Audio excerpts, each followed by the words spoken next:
On January 29th, President Trump signed the executive order to end the radical indoctrination in K through 12 schooling.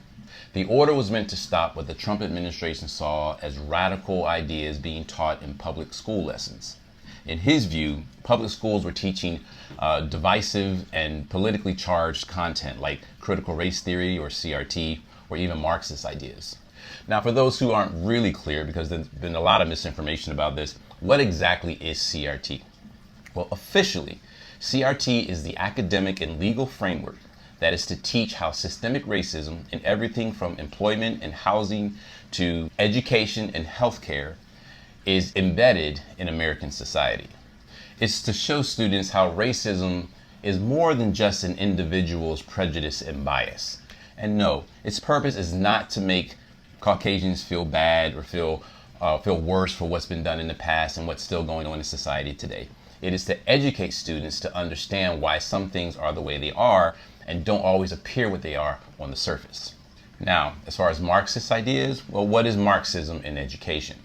Well, in its most basic explanation, the Marxist education theory states that education is a tool of the ruling class to maintain and reproduce class inequality. And when we say class inequality, we're not talking about educational class, we're talking about society class, the haves and have-nots. Now, the Trump administration, they feel that schools are teaching students in a biased way and are leaning too heavy on political ideology, and that this in turn is actually causing worse divisiveness and separation among students. They stress that education should be more balanced and fact-based and focus more on what they deem are core American values and unity in national identity and the telling of U.S. history.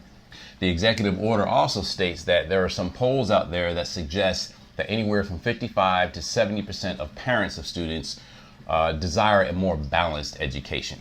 Now, on the flip side of that, many teachers feel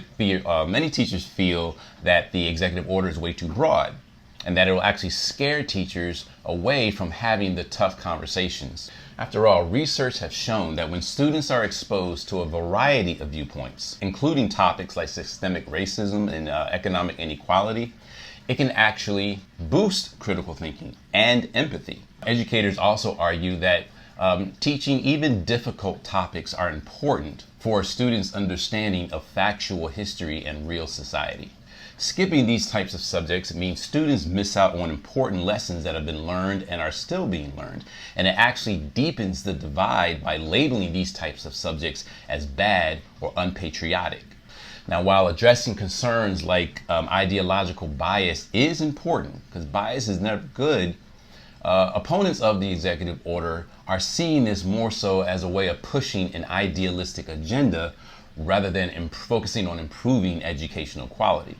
So whereas avoiding topics that make people feel bad or feel guilty is not the answer, a more collaborative approach will be to respect teachers' expertise and maybe focus on creating a standard curriculum that doesn't avoid the topics, but teaches them in a factual, historically based, and balanced way.